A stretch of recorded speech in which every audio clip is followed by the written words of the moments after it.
Samahan niyo ako pumasok sa aking university ngayong umaga.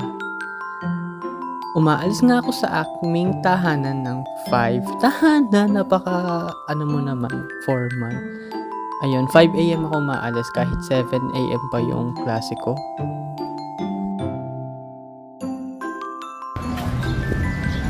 At sa parte nga na ito ay marami ng mga restaurant at coffee shop na dinadagsan ng mga estudyante dahil nga sa sobrang sarap at sobrang sulit talaga ng mga binebenta nila dito at nasa tabi lang siya ng aming university.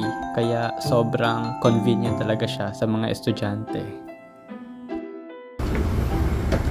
At saktong 6 AM nga nung nakarating ako dito sa aming school at sobrang nakakatuwa lang kasi nagigreet talaga yung mga guard dito ng good morning.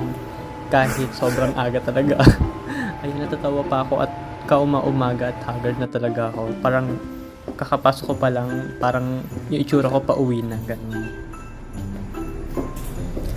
Nasa baba yung first class ko, kaya ayan, G. Let's G na tayo sa umagang kay haggard na to. So oftenly nga ay lagi ako nauuna dito sa room namin na para bang ako na ang magbubukas ng aming university.